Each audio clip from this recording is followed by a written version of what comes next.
I'd like to tell you about the strangest secret in the world. Some years ago, the late Nobel Prize-winning Dr. Albert Schweitzer was being interviewed in London, and a reporter asked him, "Doctor, what's wrong with men today?" And the great doctor was silent a moment, and then he said, "Men simply don't think." It's about this that I want to talk with you. We live today in a golden age. This is an era that man has looked forward to, dreamed of, and worked toward for thousands of years. But since it's here, we pretty well take it for granted. We in America are particularly fortunate to live in the richest land that ever existed on the face of the earth, a land of abundant opportunity for everyone. But do you know what happens? Well, let's take 100 men who start even at the age of 25. Do you have any idea what will happen to those men by the time they're 65? These 100 men who all start even at the age of 25 believe they're going to be successful. If you ask any one of these men if he wanted to be a success, he'd tell you he did. And you'd notice that he was eager toward life, that there was a certain sparkle to his eye, an erectness to his carriage, and life seemed like a pretty interesting adventure to him. But by the time they're 65, 1 will be rich. 4 will be financially independent. 5 will still be working. 54 will be broke. Now think a moment. Out of the 100, only 5 make the grade. Now why do so many fail? What has happened to the sparkle that was there when they were 25? What's become of the dreams, the hopes, the plans? And why is there such a large disparity between what these men intended to do and what they actually accomplished? When we say about 5% achieve success, we have to define success. And here's the best definition I've ever been able to find. Success is the progressive realization of a worthy ideal. If a man is working toward a predetermined goal and knows where he's going, that man is a success. If he's not doing that, he's a failure. Success is the progressive realization of a worthy ideal. Rollo May, the distinguished psychiatrist, wrote a wonderful book called Man's Search for Himself. And in this book he says, the opposite of courage in our society is not cowardice. It is conformity. And there you have the trouble today. It's conformity, people acting like everyone else without knowing why, without knowing where they're going. Now think of it. In America right now, there are over 18 million people 65 years of age and older. And most of them are broke. They're dependent on someone else for life's necessities. Now, we learn to read by the time we're 7. We learn to make a living by the time we're 25. Usually by that time, we're not only making a living, we're supporting a family. And yet by the time we're 65, we haven't learned how to become financially independent in the richest land that has ever been known. Why? We conform. And the trouble is that we're acting like the wrong percentage group, the 95 who don't succeed. Now, why do these people conform?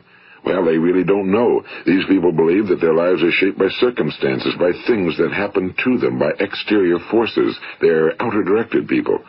A survey was made one time that covered a lot of men, working men, and these men were asked, "Why do you work? Why do you get up in the morning?" 19 out of 20 had no idea. If you ask them, they'll say, well, everyone goes to work in the morning, and that's the reason they do it, because everyone else is doing it. Now let's get back to our definition of success. Who succeeds? The only person who succeeds is the person who is progressively realizing a worthy ideal. He's the person who says, I'm going to become this, and then begins to work toward that goal.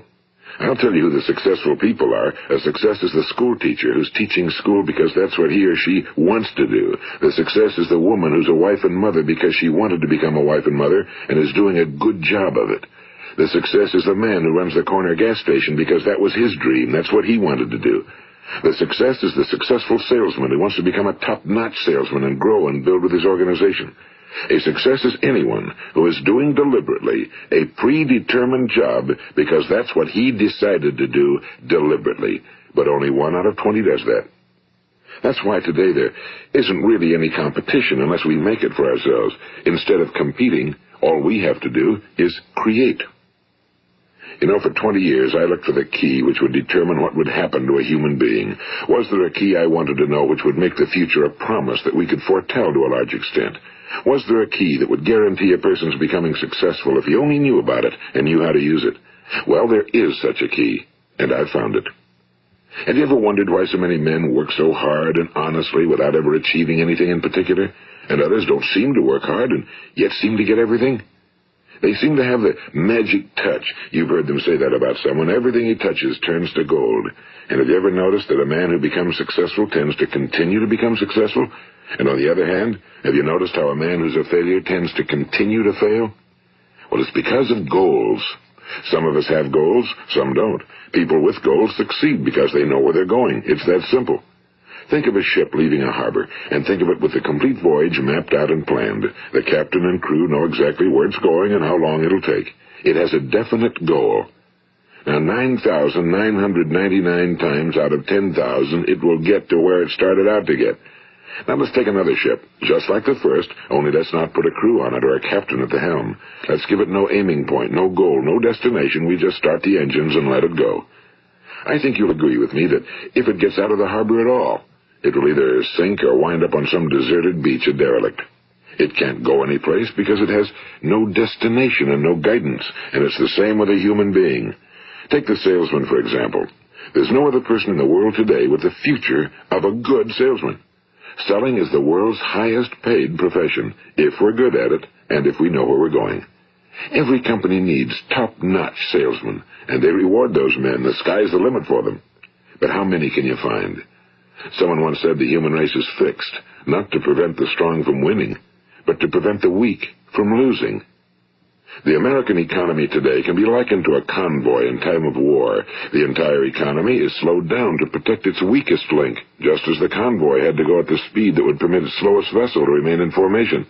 That's why it's so easy to make a living today. It takes no particular brains or talent to make a living and support a family today. So we have a plateau of so-called security, if that's what a person's looking for. But we do have to decide how high above this plateau we want to aim. Now let's get back to the strangest secret in the world, the story that I wanted to tell you today. Why do men with goals succeed in life and men without them fail? Well, let me tell you something which, if you really understand it, will alter your life immediately. If you understand completely what I'm going to tell you from this moment on, your life will never be the same again. You will suddenly find that good luck just seems to be attracted to you. The things you want just seem to fall in line, and from now on you won't have the problems, the worries, the gnawing lump of anxiety that perhaps you've experienced before. Doubt, fear, well, they'll be things of the past. Here's the key to success and the key to failure. We become what we think about. Now let me say that again. We become what we think about. Throughout all history, the great wise men and teachers, philosophers and prophets have disagreed with one another on many different things. It's only on this one point that they are in complete and unanimous agreement. Listen to what Marcus Aurelius, the great Roman emperor, said. A man's life is what his thoughts make of it. Disraeli said this, everything comes if a man will only wait. I've brought myself by long meditation to the conviction that a human being with a settled purpose must accomplish it, and that nothing can resist a will that will stake even existence for its fulfillment. Ralph Waldo Emerson said this, a man is what he thinks about all day long. William James said, the greatest discovery of my generation is that human beings can alter their lives by altering their attitudes of mind. And he also said, we need only in cold blood act as if the thing in question were real, and it will become infallibly real by growing into such a connection with our life that it will become real. It will become so knit with habit and emotion that our interest in it will be those which characterize belief. And he also said, if you only care enough for a result, you will almost certainly attain it. If you wish to be rich, you will be rich. If you wish to be learned, you will be learned. If you wish to be good, you will be good. Only you must then really wish these things and wish them exclusively, and not wish at the same time 100 other incompatible things just as strongly. In the Bible, you read in Mark 9:23, if thou canst believe, all things are possible to him that believeth. My old friend Dr. Norman Vincent Peale put it this way, this is one of the greatest laws in the universe. Fervently do I wish I had discovered it as a very young man. It dawned upon me much later in life, and I found it to be one of the greatest, if not my greatest discovery outside of my relationship to God. The great law, briefly and simply stated, is that if you think in negative terms, you will get negative results. If you think in positive terms, you will achieve positive results. That is the simple fact, he went on to say, which is at the basis of an astonishing law of prosperity and success. In 3 words, believe and succeed. William Shakespeare put it this way: our doubts are traitors and make us lose the good we oft might win by fearing to attempt. George Bernard Shaw said, people are always blaming their circumstances for what they are. I don't believe in circumstances. The people who get on in this world are the people who get up and look for the circumstances they want, and if they can't find them, make them. Well, it's pretty apparent, isn't it? And every person who discovered this for a while believed that he was the first one to work it out. We become what we think about. Now, it stands to reason that a person who's thinking about a concrete and worthwhile goal is going to reach it, because that's what he's thinking about, and we become what we think about. Conversely, the man who has no goal, who doesn't know where he's going, and whose thoughts must therefore be thoughts of confusion and anxiety and fear and worry, becomes what he thinks about. His life becomes one of frustration and fear and anxiety and worry. And if he thinks about nothing, he becomes nothing. Now, how does it work? Why do we become what we think about? Well, I'll tell you how it works as far as we know. Now, to do this, I want to tell you about a situation that parallels the human mind. Suppose a farmer has some land, and it's good fertile land. Now, the land gives the farmer a choice. He may plant in that land whatever he chooses. The land doesn't care. It's up to the farmer to make the decision. Now, remember, we're comparing the human mind with the land because the mind, like the land, doesn't care what you plant in it. It will return what you plant, but it doesn't care what you plant. Now let's say that the farmer has 2 seeds in his hand. One is a seed of corn, the other is nightshade, a deadly poison. He digs 2 little holes in the earth and he plants both seeds, one corn, the other nightshade. He covers up the holes, waters, and takes care of the land, and what will happen? Invariably the land will return what's planted. As it's written in the Bible, as ye sow, so shall ye reap. Now remember, the land doesn't care. It'll return poison in just as wonderful abundance as it will corn. So up come the 2 plants, one corn, one poison. Now, the human mind is far more fertile, far more incredible and mysterious than the land, but it works the same way. It doesn't care what we plant. Success, failure. A concrete, worthwhile goal, or confusion. Misunderstanding, fear, anxiety, and so on. But what we plant, it must return to us. You see, the human mind is the last great unexplored continent on Earth. It contains riches beyond our wildest dreams. It will return anything we want to plant. Now, you might say, well, if that's true, why don't people use their minds more? Well, I think they figured out an answer to that one, too. Our mind comes as standard equipment at birth. It's free, and things that are given to us for nothing we place little value on. Things that we pay money for, we value. The paradox is that exactly the reverse is true. Everything that's really worthwhile in life came to us free. Our minds, our souls, our bodies, our hopes, our dreams, our ambitions, our intelligence, our love of family and children and friends and country, all these priceless possessions are free. But the things that cost us money are actually very cheap and can be replaced at any time. A good man can be completely wiped out and make another fortune. He can do that several times. Even if our home burns down, we can rebuild it. But the things we got for nothing, we can never replace. The human mind isn't used because we take it for granted. Familiarity breeds contempt. It can do any kind of job we assign to it, but generally speaking, we use it for little jobs instead of big, important ones. Universities have proved that most of us are operating on about 10% or less of our abilities. So decide now, what is it you want? Plant your goal in your mind. It's the most important decision you ever make in your entire life. What is it you want? Do you want to be an outstanding salesman? A better worker at your particular job? Do you want to go places in your company? In your community? Do you want to get rich? All you've got to do is plant that seed in your mind, care for it, work steadily toward your goal, and it will become a reality. It not only will, there's no way that it cannot. You see, that's a law, like the laws of Sir Isaac Newton, the laws of gravity. If you get on top of a building and jump off, you'll always go down. You'll never go up, and it's the same with all the other laws of nature. They always work. They're inflexible. Think about your goal in a relaxed, positive way. Picture yourself in your mind's eye as having already achieved this goal. See yourself doing the things you will be doing when you've reached your goal.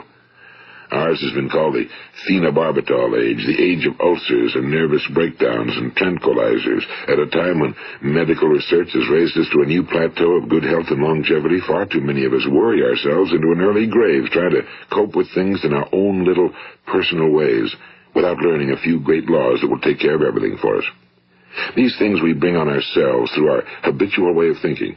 Every one of us is the sum total of his own thoughts. He is where he is because that's exactly where he really wants to be, whether he'll admit that or not. Each of us must live off the fruit of his thoughts in the future, because what you think today and tomorrow, next month and next year, will mold your life and determine your future. You're guided by your mind. I remember one time I was driving through eastern Arizona, and I saw one of those giant earth-moving machines roaring along the road at about 35 miles an hour with what looked like 30 tons of dirt in it. A tremendous, incredible machine, and there was a little man perched way up on top with the wheel in his hands guiding it. And as I drove along, I was struck by the similarity of that machine to the human mind. Just suppose you're sitting at the controls of such a vast source of energy. Are you going to sit back and fold your arms and let it run itself into a ditch? Or are you going to keep both hands firmly on the wheel and control and direct this power to a specific, worthwhile purpose? It's up to you. You're in the driver's seat. You see, the very law that gives us success is a two-edged sword. We must control our thinking. The same rule that can lead a man to a life of success, wealth, happiness, and all the things he ever dreamed of for himself and his family. That very same law can lead him into the gutter. It's all in how he uses it, for good or for bad. This is the strangest secret in the world. Now, why do I say it's strange, and why do I call it a secret? Actually, it isn't a secret at all. It was first promulgated by some of the earliest wise men, and it appears again and again throughout the Bible, but very few people have learned it, understand it. That's why it's strange, and why for some equally strange reason it virtually remains a secret.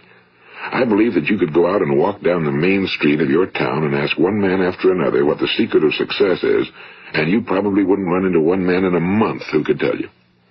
Now, this information is enormously valuable to us if we really understand it and apply it.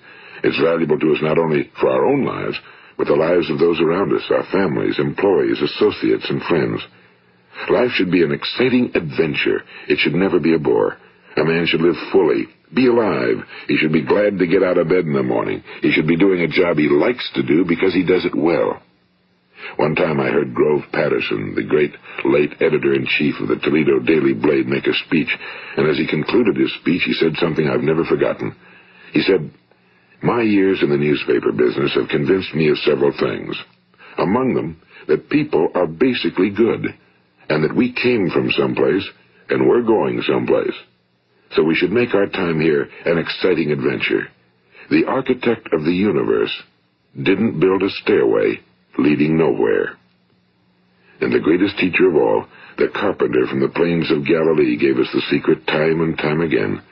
As ye believe, so shall it be done unto you. I've explained the strangest secret in the world and how it works. Now, on this side, I want to explain how you can prove to yourself the enormous returns possible in your own life by putting this secret to a practical test. I want you to make a test that will last 30 days. It isn't going to be easy, but if you'll give it a good try, it will completely change your life for the better. Now, back in the 17th century, Sir Isaac Newton, the English mathematician and natural philosopher, gave us some natural laws of physics which apply as much to human beings as they do to the movement of bodies in the universe. And one of these laws is that for every action, there is an equal and opposite reaction. Simply stated, as it applies to you and me, it means we can achieve nothing without paying the price. The results of your 30-day experiment will be in direct proportion to the effort you put forth. To be a doctor, you must pay the price of long years of difficult study. To be successful in selling, and remember that each of us succeeds to the extent of his ability to sell. Selling our families on our ideas, selling education in schools, selling our children on the advantages of living the good and honest life, selling our associates and employees on the importance of being exceptional people. To, of course, the profession of selling itself. But to be successful in selling our way to the good life, we must be willing to pay the price. Now, what is that price? Well, it's many things. First, it's understanding emotionally, as well as intellectually, that we literally become what we think about, that we must control our thoughts if we're to control our lives. It's understanding fully that as ye sow, so shall ye reap. Second, it's cutting away all fetters from the mind and permitting it to soar as it was divinely designed to do. It's the realization that your limitations are self-imposed and that the opportunities for you today are enormous beyond belief. It's rising above narrow-minded pettiness and prejudice.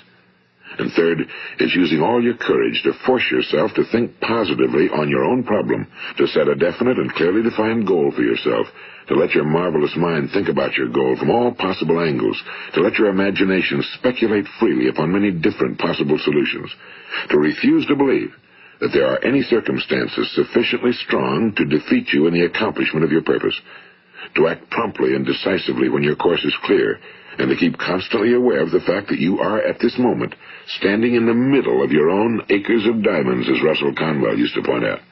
And fourth, save at least 10% of every dollar you earn. It's also remembering that no matter what your present job, it has enormous possibilities, if you're willing to pay the price. Now let's just go over the important points in the price each of us must pay to achieve the wonderful life that can be ours. It is, of course, worth any price. 1. You will become what you think about. 2. Remember the word imagination and let your mind begin to soar. 3. Courage. Concentrate on your goal every day. 4. Save 10% of what you earn. And 5. Action. Ideas are worthless unless we act on them. Now, I'll try to outline the 30-day test I want you to make. Keep in mind that you have nothing to lose by making this test and everything you could possibly want to gain. There are 2 things that may be said of everyone. Each of us wants something, and each of us is afraid of something. I want you to write on a card what it is you want more than anything else. It may be more money. Perhaps you'd like to double your income or make a specific amount of money. It may be a beautiful home. It may be success at your job. It may be a particular position in life. It could be a more harmonious family. Each of us wants something. Now write down on your card specifically what it is you want. Make sure it's a single goal and clearly defined. You needn't show it to anyone, but carry it with you so that you can look at it several times a day. Think about it in a cheerful, relaxed, positive way each morning when you get up, and immediately you have something to work for, something to get out of bed for, something to live for. Look at it every chance you get during the day and just before going to bed at night. And as you look at it, remember that you must become what you think about, and since you're thinking about your goal, you realize that soon it will be yours. In fact, it's yours really the moment you write it down and begin to think about it. Look at the abundance all around you as you go about your daily business. You have as much right to this abundance as any other living creature. It's yours for the asking. Now we come to the difficult part. Difficult because it means the formation of what is probably a brand new habit, and new habits are not easily formed. Once formed, however, it will follow you for the rest of your life. Stop thinking about what it is you fear. Each time a fearful or negative thought comes into your consciousness, replace it with a mental picture of your positive and worthwhile goal. And there will come times when you'll feel like giving up. It's easier for a human being to think negatively than positively. That's why only 5% are successful. You must begin now to place yourself in that group. For 30 days, you must take control of your mind. It will think about only what you permit it to think about. Each day for this 30-day test, do more than you have to do. In addition to maintaining a cheerful, positive outlook, give of yourself more than you've ever done before. Do this knowing that your returns in life must be in direct proportion to what you give. The moment you decide on a goal to work toward, you're immediately a successful person. You are then in that rare and successful category of people who know where they're going. Out of every 100 people, you belong to the top 5. Don't concern yourself too much with how you're going to achieve your goal. Leave that completely to a power greater than yourself. All you have to do is know where you're going. The answers will come to you of their own accord and at the right time. Remember these words from the Sermon on the Mount, and remember them well. Keep them constantly before you this month of your test. Ask, and it shall be given you. Seek, and ye shall find. Knock, and it shall be opened unto you. For every one that asketh receiveth, and he that seeketh findeth, and to him that knocketh it shall be opened. It's as marvelous and as simple as that. In fact, it's so simple that in our seemingly complicated world, it's difficult for an adult to understand that all he needs is a purpose and faith. For 30 days, Do your very best. If you're a salesman, go at it as you've never done before, not in a hectic fashion, but with the calm, cheerful assurance that time well spent will give you the abundance in return you deserve and want. If you're a homemaker, devote your 30-day test to completely giving of yourself without thinking about receiving anything in return, and you'll be amazed at the difference it makes in your life. No matter what your job, do it as you've never done it before for 30 days. And if you've kept your goal before you every day, you'll wonder and marvel at this new life you've found. Dorothea Brand, the outstanding editor and writer, discovered it for herself and tells about it in her fine book, Wake Up and Live. Her entire philosophy is reduced to the words, act as though it were impossible to fail. She made her own test with sincerity and faith, and her entire life was changed to one of overwhelming success. Now, you make your test for 30 full days. Don't start your test until you've made up your mind to stick with it. You see, by being persistent, you're demonstrating faith. Persistence is simply another word for faith. If you didn't have faith, you'd never persist. If you should fail during your first 30 days, by that I mean suddenly find yourself overwhelmed by negative thoughts, you've got to start over again from that point and go 30 more days.